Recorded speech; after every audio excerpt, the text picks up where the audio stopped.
Maayong buntag sa tanan. Pakita lang ginamo no kung unsa gyud ka importante ning ato ang caliper kay amang gyud ato ang viewer pod ba nga amo to baser ba siya pero murag dili man pod kay tinarong mo tong iya. Nga ingon siya nga di na lang daw i-calibrate, di na lang daw gamitag caliper kay may manog kuan ni kanibang kabindis kay gamitan wa man mag-require ang kuan ato ang market og maximum calibration. Tinuod ba na? Pero ingon ani na siya sir.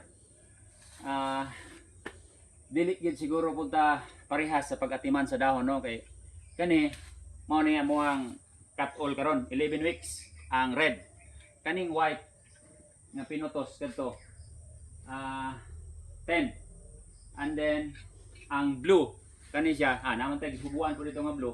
So kung tan-aw ninyo ni siya sige ipatanaw lang. Kung kamoy magtan-aw ani kaning gihubuan ako diri ron gikuan og putos makaingon gyud og harvestable ni tanan kana green na ipakita ng green burot na sa inyong pagtanaw kaning kuan puti kay mo ni siya ang gasunod sa cut all na to kana makaingon gyud mo nga pwede na kayo na busok na kayo kana blue para sa inyo ha, kung tanawon ninyo na siya, kana nahubuan, awa na. Cutting na mo na dayon, pero kung tanawon mo ng dahon, napanay siyam ka dahon. Kani, naani sa 2, 4, 6, 8. 8 ka dahon ni siya. Kani ay calibrate na to ni ha, kay mao ni siya ang 10 weeks actually. 10 weeks na mo ni. Kanang pula, sure na gina siya nga magpaon na mo na siya. So kani, mo calibrate ta, dire kita sa second hand. Mo man gina siya ato ang kuha base sa atong calibration. So 45. Sa kabindis, akwaon na gini siya. Sa kabindis. Pero para sa ako, kay labaw na karon nga barato. Nya buyag wa man pod pa mo kuan to ang buyer with regard sa calibration. Ang build up calibration kada semana is nana siya sa maximum average is 3 calibration. So kani siya 45 mahulog ni siya nga by next week nga harvest na pod.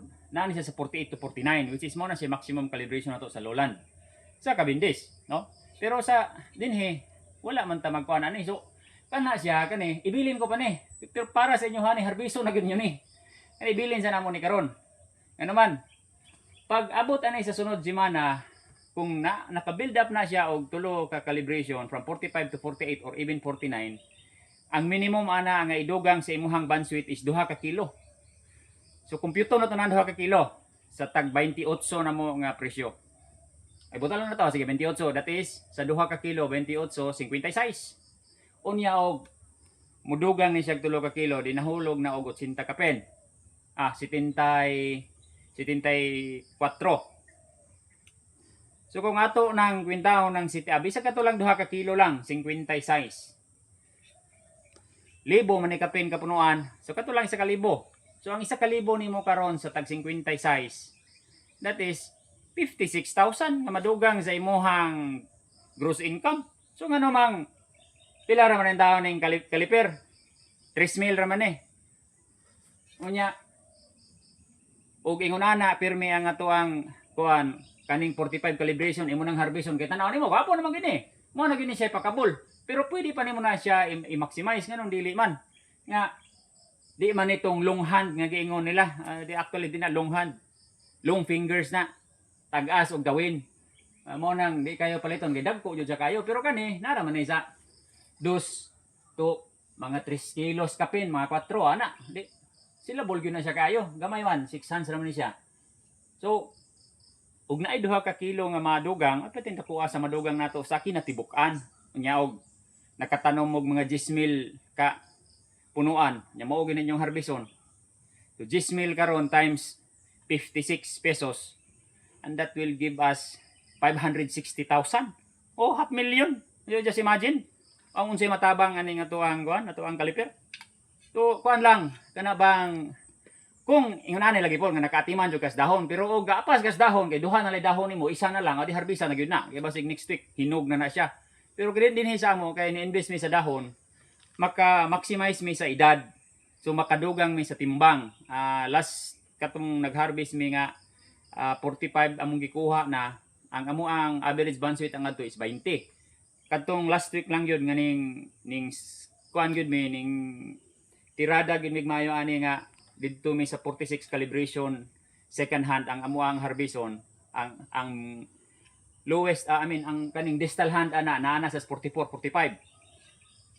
Nidugang gid mig 2 ka kilo average, nahimo ming 22.2 man siguro to. Og di ko masipyat. So 2 ka kilo kapin ang amuang nadugang kada bulig. So dako kay na siya nga kawadon sa ato kung magpataka ra ta og harvest. Wala tay gamit nga masukod ba. Kay og sa mata-mata lang lagi, even katong blue kadto ipakita to lab. Nga kuan pa na siya, kani is 10, kana is 9 weeks. 9 weeks na siya, imo na nang tirahon. Oh, kadagko na og imo lang kana bang siplat-siplat lang ba, dili gini mo suklon. At bistable lang inas mananaw. Pero ang calibration ana, ug di ko masipyat na para sa 43 44. So kana tama-tama pag na siya didto na sa 10, mag-calibrate ka na pod. Kung mutmatong siya sa 46, kana kuhaon na mo siya pero naras 45 para sa ani karon. 10 weeks man eh. Mo ni amo ang gihurot og calibrate. Si tinta ni kapin kabulig, naa lang siguro mabilin nga mga 20 kapin. So dako kay na siya nga kuan, nga tabang ba nga 20 mabili nimo siya. Kung imuhan ang harbison, lupig kag mapildi kag 2 ka kilo. Gihulat ba nato ni for kuan 6 to 7 months nga mamunga plus hapit 3 ka buwan natong hinulat ani, so mahulog og 9 to 10 months. Anya di ka kahulat og bisag isa lang ka semana nga kuan nga madugangan to og 2 ka kilo. So sayang ang 2 ka kilo nga kuan. Labaw na ron nga barato ra. So, at least man lang madugang-dugang na siya sa ato ang income. So sir, sa katong nag-comment no nga kuan, mao gyud na siya gamit sir. Even ang kabindis mao nang mo gamit gyud silang kaliper. Kay para makita kung sakto ba gyud ang imuhang giharvest. Dili tong patanaw-tanaw lang ka nya. Madugay nimo tinanaw sa buling nga nagbitay puro na dagko. Tungod ana nga wa man jud kay sukod. So kinahanglan magsukod jud ta. No mao na siya gamit ani. Sa katong kuan day no, nag-comment nga kana ba nganong kinahanglan man gyud hubuan during harvest. Prior sa harvest maghubo na sila sir kuan 2 ka semana, 3 to 2 ka semana before sa harvest hubuan na. Actually, ang ilahang uban nga rason is mayon sila nga para mo dagko. So what's the point nga imo pang putuson? Ay nila putusa. Ang pinaka kuan gid ana nganong hubuan na kay wa na dahon. 2 na lay dahon, 3 na lay dahon unya. Mapayok naman na kay wa na may mutabon sa bunga. So mapayok na siya, masunburn na. Nya og pagka sunburn ana, ang proximal hands ra ba mo ay madamage jud ana. So katong tuas taas ang first or second, third hand. Nya mo montoy dagko ginato, matag 3 kilos, 4 kilos. So madamage ng duha. Nga butanan nimo 3 kilos ng duha. Tag 3 kilos, di sa ato pa 6 kilos na ang nawala nimo. So mao na siya kuan kana bang dili kayo makita sa uban nga silent loss na to sa harvest sa ato ang production. Ang kaning calibration build up o kanang putos so kita sila nakita na nila na ilan nang gihubuan. So wala okay ra na siya. Nga hubuan wala may problema. So kana lang guys, kato sa kuan gid no caliper. Sir, mao na siya explanation sir ngano yung nagagamit yun ta og caliper para ma-maximize yun nato ang ato ang calibration.